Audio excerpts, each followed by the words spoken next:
रामकृष्ण हरी.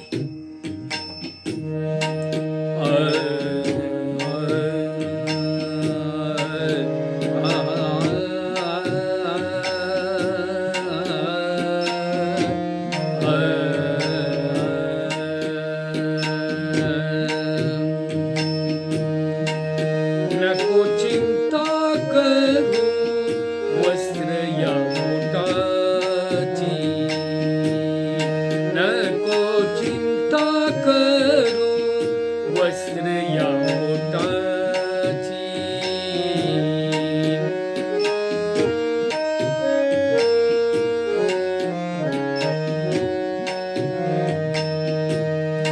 नको चिंता करू वस्त्र या पोटाची.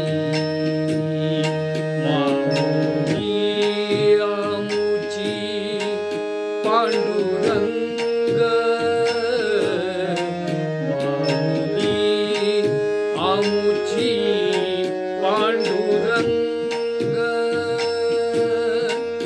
नको चिंता करू वस्त्र या पोटाची, नको चिंता करू वस्त्र या पोटाची.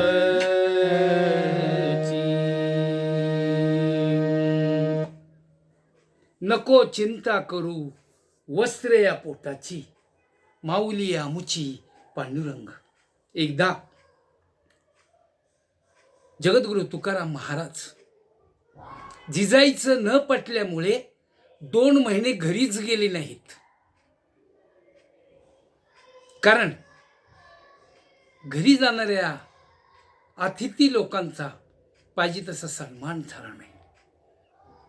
मग 2 महिने लोटल्यानंतर इंद्रायणीच्या काठी जगद्गुरु तुकाराम महाराज आणि जिजाईंची भेट झाली आणि जिजाईंनी विनंती केली, 2 महिने तुम्ही घरी आला नाही, या ना घरी आता तरी.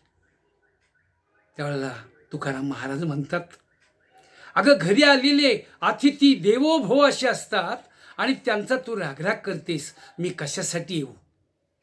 त्यावेळेस तुकाराम महाराज जिजाईला समजावून सांगतात आणि जिजाई मान्य करते, आता मी असं पुन्हा करणार नाही, परंतु घरी चला. अशा प्रकारे जगद्गुरु तुकाराम महाराज घरी येतात आणि थोडे दिवस त्यांचं व्यवस्थित चालतं सुद्धा. एक दिवस तुकाराम महाराज जिजाईला बाजूला घेऊन सांगतात, हे बघ, चौधरी विठ्ठल चौधरी या सावकाराचं 80 रुपये कर्ज आहे माझ्यावर. 10 रुपये दिले, 70 रुपये द्यायचे राहिलेले आहेत. मग त्यांची अशी इच्छा आहे की घरातल्या सगळ्या वस्तू दान करा. त्यावर जिजाई म्हणते, मग खायचं काय.